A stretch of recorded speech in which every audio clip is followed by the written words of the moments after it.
అబ్బో ఇక్కడ కేజీ చీరలు కొంటే అర కేజీ చీరలు ఫ్రీ అంట. మంగళ్య షాపింగ్ మాల్ కేజీల్లో సేల్, టన్నుల్లో ఆనందం.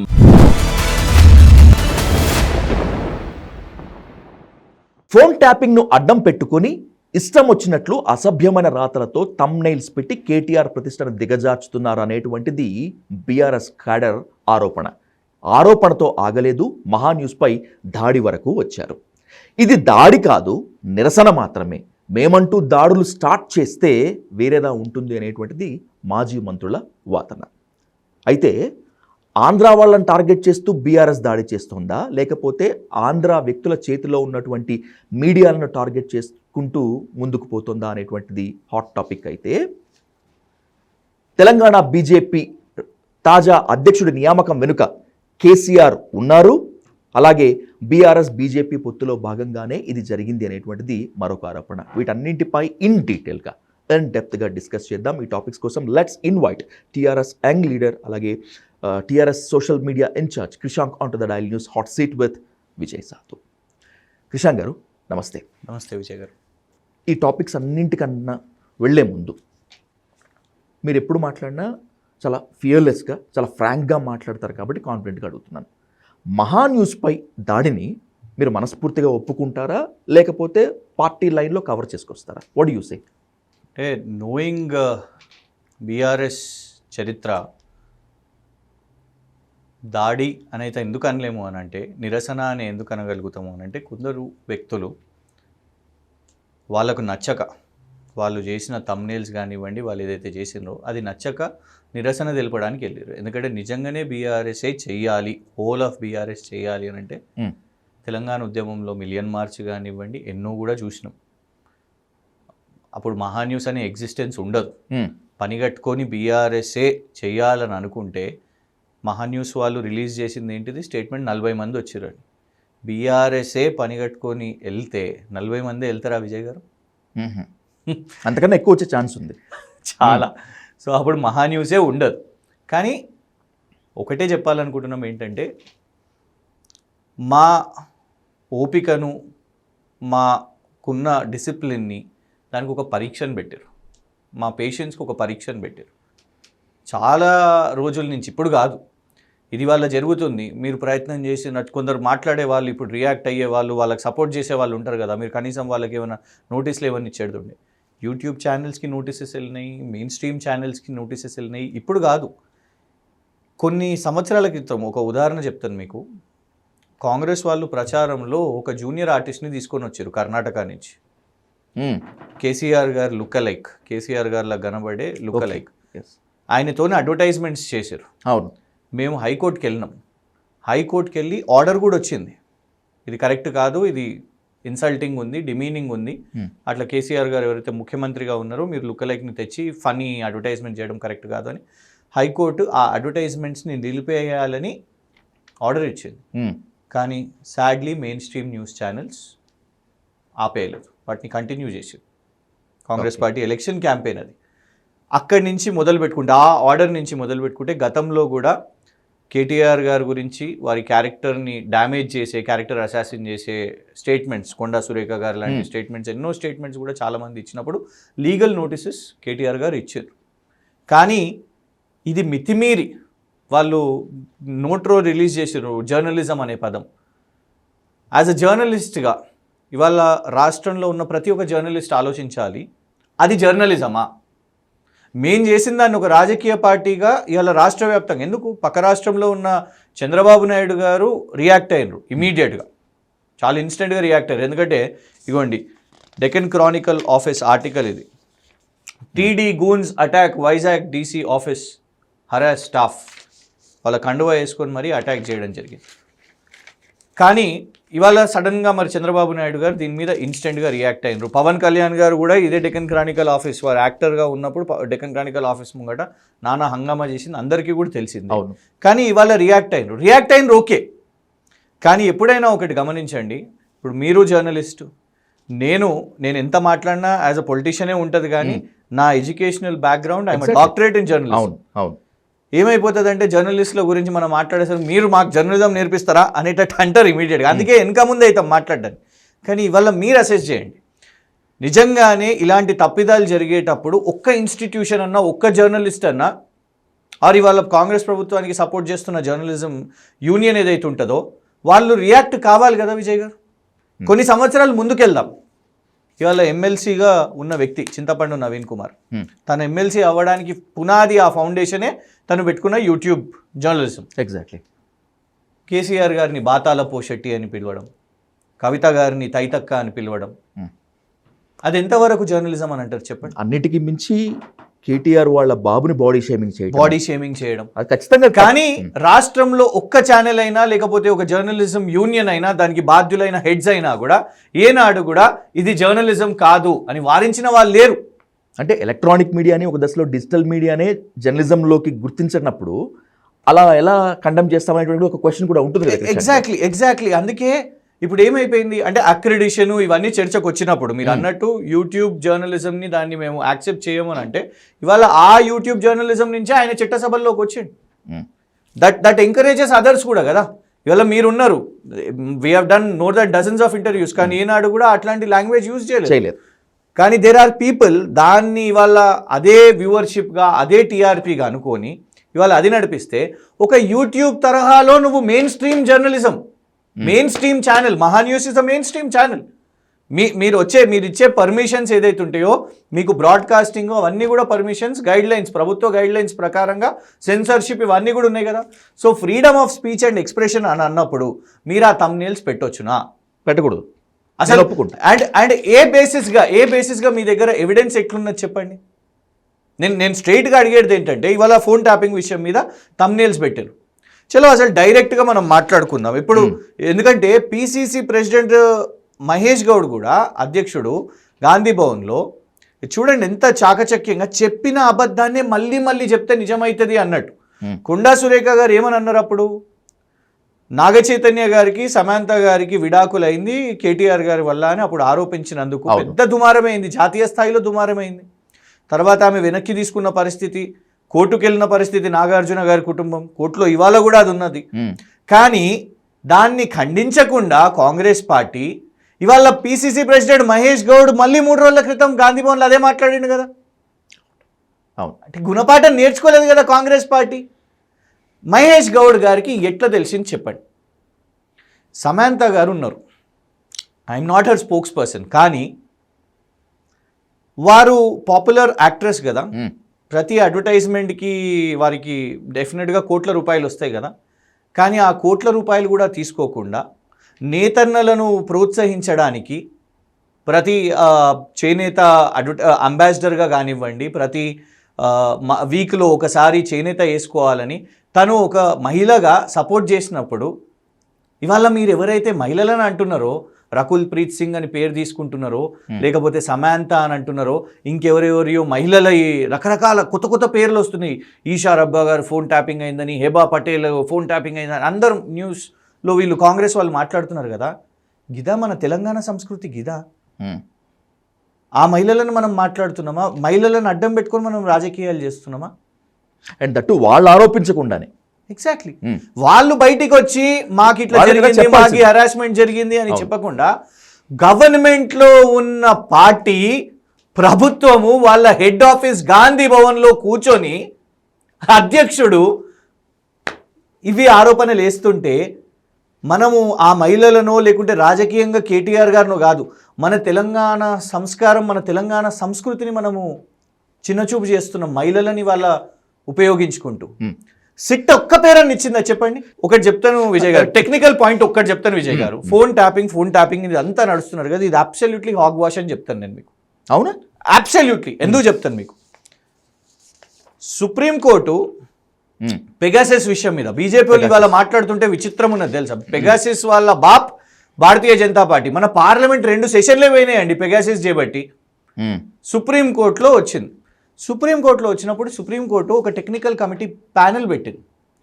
దానికి 29 డివైసెస్ తీసుకున్నది. ఎవరైతే మా ఫోన్ ట్యాపింగ్ అవుతుంది, మా దాంట్లో ఈ మాల్వేర్ ఉన్నది, ఈ వైరస్ ఉన్నది, పెగాసిస్ ఉన్నది అని అన్న వాళ్ళ డివైజెస్ని తీసుకోవడం జరిగింది. 29 డివైసెస్. నేను ఇవాళ అడుగుతున్నా, ఇవాళ లైన్ కట్టి పొలిటీషియన్స్ అందరు పోతున్నారు కదా, ఎవరన్నా ఒక్కలన్నా వాళ్ళ డివైస్ ఇచ్చిర్రా? మధ్యాహ్నం అంట రఘునందన్ రావు గారు నన్ను పిలవలేదు ఈ సిట్టు విచారణకు, ఇంత మీడియా అటెన్షన్ వస్తుంది ప్రతి ఒక్కళ్ళకు, నన్ను పిలవలేదు అనగానే సాయంత్రానికి సిట్టు పిలుస్తుంది, పోయి ఆయన కూడా ఆరోపణ వేస్తాడు.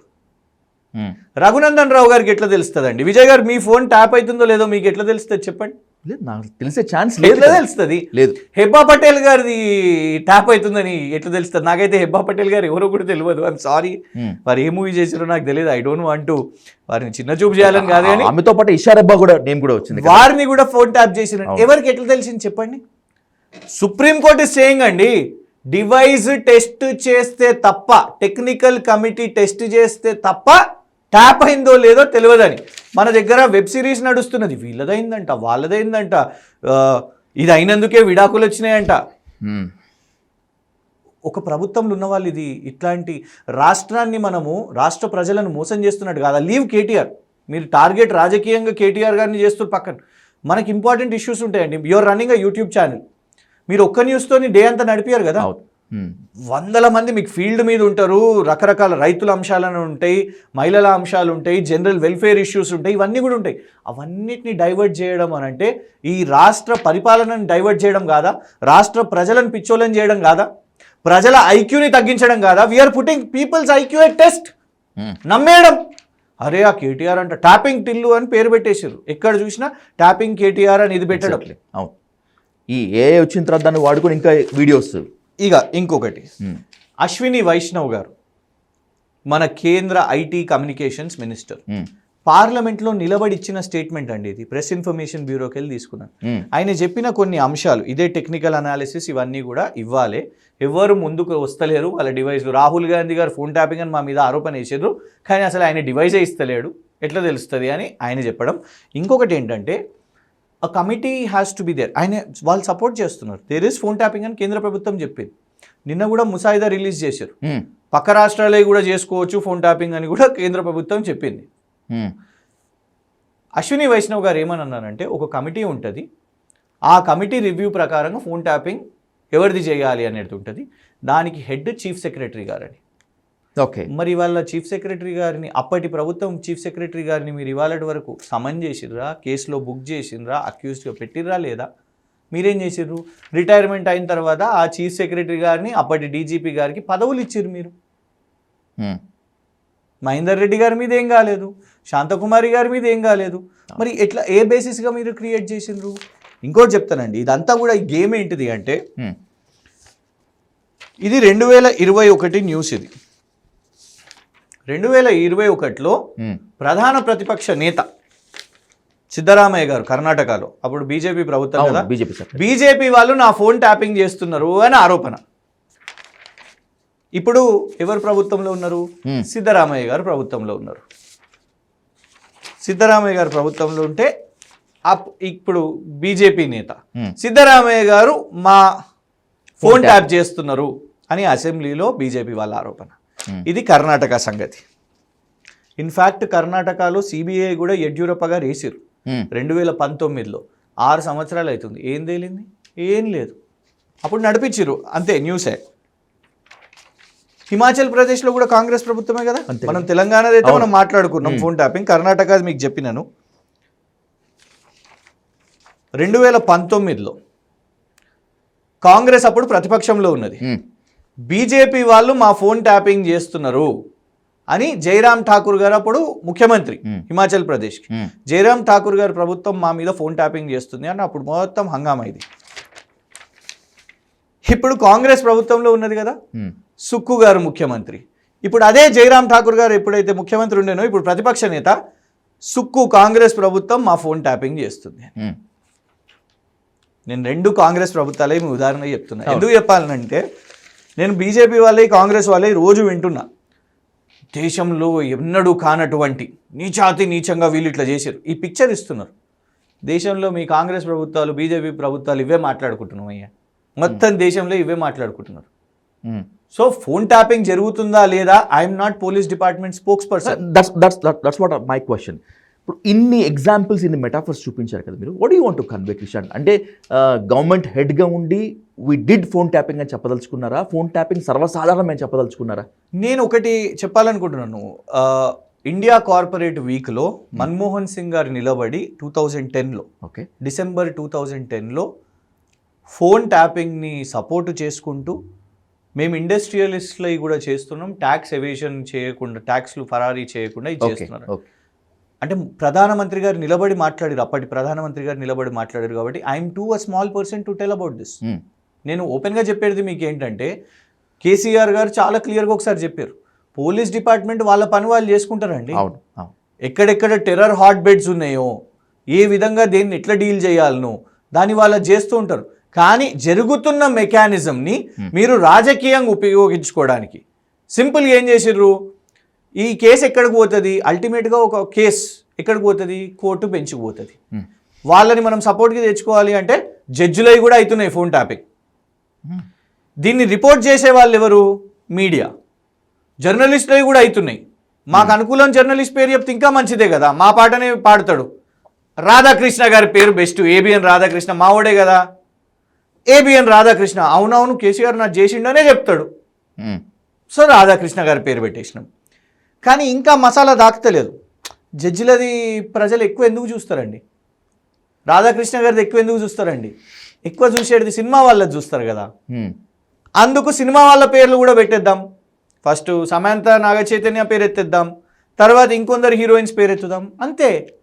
ఆధారం లేదు, ఏమీ లేదు. కానీ దీంతో మాకు నష్టం ఏం లేదు విజయ్ గారు. ఎందుకు చెప్తానంటే కేటీఆర్ గారికి ఇది పరీక్ష కాదు, ఆయన ఎన్నో ఎన్నికల పరీక్షలు చూసేసాడు. ఆయన రేపు మళ్ళీ తన నియోజకవర్గంలో గెలుస్తాడు. నష్టం జరిగేది కేటీఆర్ గారికో లేకపోతే కేసీఆర్ గారికో లేకపోతే బీఆర్ఎస్ కాదు, అల్టిమేట్గా లాంగ్ రన్లో తెలంగాణ ప్రజలకు. Phone tapping is trash. నిజంగానే ఇవాళ ఒకటి చెప్పాలి, అసలు ఇంత మనం సీరియస్గా మాట్లాడుతున్నాం కదా, ఇవాళ నిజంగానే ప్రభుత్వం, కేసీఆర్ గారి ప్రభుత్వం ఇవన్నీ కూడా చేపించింది ఇవన్నీ అని ఉంటే కేంద్రంలో ఉన్న వాళ్ళు టెలికమ్యూనికేషన్స్ ఇదంతా షేక్ అయిపోతుందండి. టెలికమ్యూనికేషన్స్కి తెలియకుండా అవుతుందా? గవర్నర్ గారు ఫోన్ ట్యాపింగ్ అయిందంట అని బీజేపీ వాళ్ళు అంటారు. అప్పటి గవర్నర్ గారిది, గవర్నర్ గారు యూజ్ చేసేది రాజ్భవన్లో ల్యాండ్ లైన్ అండి, BSNL. Do you think interceptions will happen without BSNL's knowledge? No no not at all. మరి బిఎస్ఎన్ఎల్ ని కూడా వేయాలి. టెలికాం రెగ్యులేటరీ అథారిటీకి తెలియకుండా జరగదు కదా. Not at all. ఏందంటే ఆంట్ వి వేస్టింగ్ టైం? మనం కోర్టు టైం వేస్ట్ చేస్తున్నాం, సిట్ టైం వేస్ట్ చేస్తున్నాం, అందరి టైం వేస్ట్ చేస్తున్నాం, ప్రజల టైం వేస్ట్ చేస్తున్నాం ఇవన్నిటి మీద. ఈ ప్రజాస్వామ్యంలో ప్రజలు మాత్రమే ప్రభువులు, ఎవరు కూడా కాదు. కాకపోతే స్ట్రాటజికల్ గా న్యాయ వ్యవస్థని మిగతా వాళ్ళందరినీ కేటీఆర్ రాంగ్ ఉన్నప్పుడు యూ హ్యావ్ ఎవ్రీ రైట్ వారి మీద సెక్షన్స్ వేసేయండి, వారు జైలుకు పంపిస్తారా, ఏం చేస్తారా. కానీ లేనప్పుడు కూడా మీరు ముద్ర వేస్తా అంటే ఎన్నిసార్లు ముద్ర వేసిండ్రండి? వారి ఫ్యామిలీ ఫంక్షన్ అయిందండి, వారి ఫ్యామిలీ ఫంక్షన్ అయినప్పుడు రేడ్ చేశారు. డ్రగ్స్ లేకపోయినా డ్రగ్స్ ఉన్నాయి అని నడిపించారు. It was all by the CM. ఇప్పుడు ఆ ఇష్యూ, ఆ కేసు ఏమైంది క్రిషాంక్ గారు? ఇందాక మనం మాట్లాడుకున్నటువంటి పవర్ కమిషన్ ఇంకా కొంచెం వెనక్కి వెళ్దాం. రేవంత్ రెడ్డి గారు పీసీసీ ప్రెసిడెంట్ ఉన్నప్పుడు 10,000 కోట్ల కోవిడ్ డ్రగ్ కాంట్రాక్ట్ వచ్చింది కేటీఆర్ గారి బావమరిదికి అని చేశారు. దేశం అందరికీ తెలుసు భారత్ బయోటెక్ అండ్ ఆ పూణేలో ఉన్న సీరం ఇన్స్టిట్యూట్ వాళ్ళు, అవును, ఈ రెండు వీళ్ళే కదా డ్రగ్ చేసింది, ఇంకెవరు చేయలేదు. కేంద్ర ప్రభుత్వం 10,000 కోట్ల డ్రగ్ కాంట్రాక్ట్ కేటీఆర్ గారు బావమరిదికి ఇచ్చిందంట. గాలికి వదిలేసి అయిపోయింది. సెక్రటేరియట్ అసలు ఎందుకు కొత్తది కడుతున్నాడు అంటే కింద ఖజానా ఉన్నది, గుప్త నిధులు ఉన్నాయి, లంకె బిందులు ఉన్నాయి, అవన్నీ కూడా తల్లిదండ్రులు ఇద్దరు తవ్వుకొని తీసుకొని వెళ్ళిపోతున్నారు అనేది. ఇది పీసీసీ ప్రెసిడెంట్గా 10 ఇంటర్వ్యూలు అన్ని ఇచ్చారు. ఇప్పుడు అదే కొత్త సెక్రటేరియట్లో కాంగ్రెస్ సర్కార్ కొలువు తీరింది, అక్కడ నుంచి అడ్మినిస్ట్రేషన్ నడుస్తుంది. అంటే ఇవన్నీ కూడా రెగ్యులర్గా కాన్స్టెంట్గా టార్గెట్ కేటీఆర్ని చేసి, వారి అబ్బాయితోని ఉన్న ఇబ్బందే, వారి కుటుంబంతోనే వెళ్ళినా ఇబ్బందే, పరిశ్రమలు తీసుకురావడానికి ప్రయత్నం చేసినా ఇబ్బందే, వారు సూట్ వేసుకున్న ఇబ్బందే, ఇంగ్లీష్ మాట్లాడిన ఇబ్బందే, ఏహైనా మాసెస్కి ఇది కాదు, ఇవన్నీ స్టోరీస్, ఈ అన్ని స్టోరీస్ నడిపించడం. ఈవెన్ గ్రూప్ 1 ఎగ్జామ్లో కూడా వారి పిఏనే మొత్తం నడిపించిండు అని కూడా రేవంత్ రెడ్డి గారు ఆరోపణ చేసి, తిరుపతి గారి మీద. ఇవాళ మీరు పవర్లో ఉన్నారు కదా, మరి ఎక్కడ పోయింది ఆ కేసు? బురద చల్లడం. కానీ ఎక్కడనో ఒక సబ్స్టెన్స్ ఉండాలి కదా. సో మీడియా ఛానల్స్ దీనికి ఒక వెపన్గా కాకండి. మా రిక్వెస్ట్ ఒకటే ఏంటంటే, మేము చేసినా వాళ్ళు చేసినా, when it is a wrong please stand up and వద్దు ఇది రాంగ్. నేను ఒక్కరోజు హ్యాపీ అవుతా, ఏ రోజు అయితే నన్ను ఒక యాంకర్ ఎవరన్నా ఆపి ఒకవేళ ఫస్ట్ నేనే ఇనిషియేట్ చేసి ఇది రాంగ్ లాంగ్వేజ్, ఇది మాట్లాడకండి రేవంత్ రెడ్డి గారి మీద అంటే I will be more happy than that. కానీ సైమల్టేనియస్గా కాంగ్రెస్ వాళ్ళు కేసీఆర్ గారినన్నా కేటీఆర్ గారినన్నా ఆపాలే. రూల్ మీకు అప్లై అయినప్పుడు మిగతా అందరికి కూడా వర్తించాలి కదా, అప్పుడే రూల్ అవుతుంది. Yes, let's expect the fair politics from the political parties and from the media side also. I hope. Krishank గారు, ఒక రెండు ఇంపార్టెంట్ క్వశ్చన్స్తో ముగిద్దాం. మహా న్యూస్ పైన దాడి, లేకపోతే ఫోన్ ట్యాపింగ్ కేసులో బీఆర్ఎస్ చేస్తున్న హడావిడి, కాంగ్రెస్ చేస్తున్నటువంటి హడావిడి, and by the same way మళ్ళీ తెలంగాణ వాదాన్ని తీసుకొని రావడం అనేటువంటిది స్థానిక సంస్థల కోసం ఎవరికి వాళ్ళు చేస్తున్నటువంటి ఎన్నికల స్టంట్ అనేటువంటిది ఇప్పుడు బలంగా నడుస్తుంది. ముఖ్యంగా తెలంగాణ వాదాన్ని రెచ్చగొడుతుంది బీఆర్ఎస్ అనేటువంటిది. అందులో భాగంగానే మహా న్యూస్ పైన దాడి అని చెప్పి, is there any dark angle? ఒకటి చెప్తానండి, చాలాసార్లు కూడా మేము ఏ సబ్జెక్ట్ తీసుకున్నా వీళ్ళు తెలంగాణ వాదాన్ని రెచ్చగొడుతున్నారు అనేది అంటారు. నంబర్ 1, తెలంగాణ వాదం ఈజ్ ఆల్వేస్ అలైవ్. అది మన రక్తంలో ఉన్నది. ప్రతిరోజు మీరు ఫేస్ చేసినప్పుడు నాకు తెలిసి మీకు ఎవరన్నా మీ ఫ్రెండ్స్ ఎప్పుడన్నా తెలంగాణ అని చిన్న చూపనగానే సర్రని మీ నోట్లోకి మీ ఎమోషన్లోకి వచ్చేస్తారు. దానికోసం ఉద్యమంలో ఉన్నాం కాబట్టి, ఎగ్జాక్ట్లీ దానికోసం ఏదో పొలిటికల్ స్కీమింగ్ ఏం అవసరం లేదు. It is always there in us. అది ఒక మొమెంటస్ ఎక్స్పీరియన్స్. మనం అది కొట్లాడి తెచ్చుకున్న వాళ్ళం కాబట్టి అది పెద్ద రాజకీయంగా ఇంత చేయాల్సిన అవసరం లేదు. అండ్ నంబర్ 1, వాళ్ళు ఇంకా అట్లనే రాసుక పూసుకోనుండి 2018లో చారిత్రాత్మక, అసలు నాకు తెలిసి ఒక అన్హోలీ అలయన్స్, ఏ కాంగ్రెస్కి అగేన్స్ట్గా పుట్టిన తెలుగుదేశం పార్టీ ఎప్పుడెప్పుడు ఎన్నికలు రాగానే భారతీయ జనతా పార్టీతోని వాళ్ళ సంఖ్యలో చేరే తెలుగుదేశం పార్టీ కాంగ్రెస్తో ఇక్కడ పొత్తులతో ఎన్నికలు కొట్లాడిందండి. ఇక అది కూడా మనం మాట్లాడితే తెలంగాణ సెంటిమెంట్ అంటారా చెప్పండి? దానికంటే ఇక దారుణం ఏదైనా ఉంటుందా? ఇవాళ కూడా మొన్న రేవంత్ రెడ్డి గారు గెలిచిన ఎలక్షన్స్లో కూడా మనం చూసినాం, తుమ్మల నాగేశ్వరరావు గారి దగ్గర తెలుగుదేశం జెండాలు ఎగిరినాయి. ఆయన in fact I think he went in to TDP office కూడా.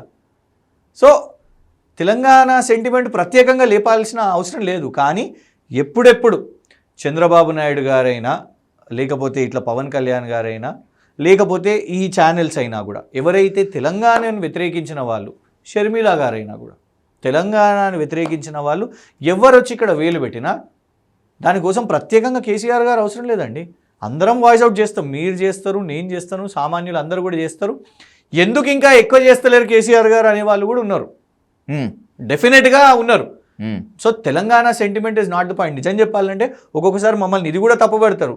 వీళ్ళు ఏందండి మీరు తెలంగాణ సెంటిమెంట్ వదిలేసి మొత్తం అడ్మినిస్ట్రేషన్. ఇలా చూడండి, కాంగ్రెస్ పార్టీ ముందు ఏమున్నది? గాంధీ కుటుంబం ఉన్నది. వాళ్ళు తెలంగాణ తల్లి విగ్రహం చోటున రాజీవ్ గాంధీ గారిది పెడతారు, కోట్ల రూపాయలు ఖర్చు పెట్టి. తెలంగాణ తల్లి విగ్రహాలను తీసేసి హస్తం గుర్తున్న కాంగ్రెస్ తల్లి విగ్రహాలు పెడతారు. ఇలా మొత్తం ఒక్క సెక్రటేరియట్ విగ్రహానికి 5 కోట్లు అయింది. అంటే మొత్తం 33 డిస్ట్రిక్ట్ కలెక్టరేట్లో ఎన్ని కోట్లు ఖర్చు పెడతారో చూడండి. అన్నపూర్ణ క్యాంటీన్ పేరు, అందులో ఏం పాపం చేసిందో అన్నపూర్ణమ్మ ఆ పేరు ఉండి అది తీసేసి ఇందిరాగాంధీ క్యాంటీన్ అని పెడతారు. ఇది వీళ్ళకి ఎంతసేపు ఏం ప్లీజింగ్ ఉండాలి, ఇది రాజకీయాలు చేయాలి. లేదు, కుల రాజకీయాలు ఎట్లా తీసుకొని వద్దామా, బీసీ అనాలిసిస్, అదేంటది కాస్ట్ కులగణన ఆ అసెస్మెంట్ అని చెప్పారు. దాంతో ఆన్ ఫీల్డ్ ఏం లాభం జరుగుతుందా, ఈ ఎలక్షన్స్లో ఏమైనా సీట్లు పెరుగుతాయా, ఇవన్నీ అంటే సింపుల్గా మళ్ళీ కేంద్రం అని అనేస్తారు. ఇవన్నీ తీసి బట్టగాల్చి మీదేసేయడమే. అల్టిమేట్గా పాపులేషన్ సెన్సెస్ చేయాల్సింది కేంద్రం, రిజర్వేషన్స్ ఇవన్నీ మార్పు చేయాల్సింది కేంద్రమే. కానీ ఇక్కడ ఏంటంటే మేము ఏదో చేసేసినాము అనేసి ఇక్కడ పాపం వాళ్ళకి ఆ ఎన్యూమరేటర్స్కి బిల్లులు కూడా కట్టకుండా, వాళ్ళు పైసలు ఇవ్వకుండా కూడా ఇదేదో చేసినాం మామా అని కానిచ్చేసారు రాహుల్ గాంధీ గారిని ఖుషి చేయడానికి. కుల రాజకీయాలు తీసుకొని రావాలి. అరే డైరెక్ట్గా నాకు ఒక క్వశ్చన్, ఇంకొక జనరల్ నాలెడ్జ్ క్వశ్చన్ అడుగుతున్నానండి. నాకు అంటే జస్ట్ నేను రీసెర్చ్ చేయలేదు కానీ మార్నింగ్ నుంచి ఒకటి ఆలోచిస్తున్నాను. కేసీఆర్ గారు ముఖ్యమంత్రి అయినాక ఏదైనా కుల సమావేశానికి వెళ్ళిర్రా అండి? వెళ్ళలేదు. రేవంత్ రెడ్డి గారు వెళ్ళిరు. ఏ కులము మనం మాట్లాడుకోద్ది, వాళ్ళు ఫీల్ అవుతారు, they are very highly influential. కానీ రేవంత్ రెడ్డి గారు ముఖ్యమంత్రి అయి ఉండి డైరెక్ట్ కులాల గురించి మాట్లాడతారండి. నా కులము ఉంది, వాట్ ఎవర్, చిన్న కులం కావచ్చు కేసీఆర్ గారిది అయినా కూడా, తక్కువ సంఖ్య అయినా నా కులం ఉంది నాకు ఓట్లు వేయండి అని ఏమన్నా ఎప్పుడన్నా మాట్లాడిర్రా? మాట్లాడలేదు. ఆయన ఎప్పుడు టార్గెట్లను పెట్టిరు కదా స్క్రూటినీలో, కులం పేరు మీద ఆయన తిట్టిరు కదా, ఆయన తిట్టిరు. కానీ రేవంత్ రెడ్డి గారు కుల రాజకీయాలు పర్ఫెక్ట్గా చేసుకుంటున్నారు. 100% ఓపెన్గా కుల సమావేశాలకు వెళ్తారు. అంటే నేను ఎందుకు ఇది చెప్తున్నా అంటే, రేవంత్ రెడ్డి గారు ఇక్కడ మా రెడ్డన్నలు ఎవరు ఏమో అనుకోవద్దు దయచేసి, నేను రెడ్లను ఏమంటలేను కుల రాజకీయాలు. కానీ మన తెలంగాణ రాష్ట్రంలో కుల రాజకీయాలు లేవు కదా, ఆంధ్రప్రదేశ్ లాగా, ఆంధ్రలాగా. మన దగ్గర ఇవి తీసుకొని వచ్చారు. మనకి ఎంతసేపు it was left and right politics. ఎప్పటి నుంచో కూడా ఎక్స్ట్రీమ్ రైట్, జనసంఘ్, ఆర్ఎస్ఎస్ అవన్నీ కూడా ఉండే. ఆర్ఎస్యు రాడికల్ స్టూడెంట్ జగిత్యాల జేత్రయాత్ర నుంచి మొత్తం అంతా కూడా అదే కదా. ఎగ్జాక్ట్లీ. అవును. సో ఇవి ఉండే ఈవెన్ మనకు రైతాంగ సాయుధ పోరాటము, లెఫ్ట్ ఇన్ఫ్లుయెన్స్ అందులో మళ్ళా రకరకాల నక్సల్బరీ మూవ్మెంట్, ఇవన్నీ కూడా మనకి ఇవన్నీ కూడా ఆ కోల్ బెల్టే కాదు, ఈ పెనిట్రేషన్ అనేది తెలంగాణలో ఈ ఐడియాలజీ ఉంది. కానీ ఇవాళ అట్లాంటి దాంట్లో ఆంధ్రాలాగా కదా ఎంత డివిజన్ ఉందో ఇక్కడ తీసుకొని రావాలి కాస్ట్ పాలిటిక్స్. ఇదంతా ఎందుకు చెప్పిన అంటే కాంగ్రెస్ కున్న స్టాండ్ ఇది.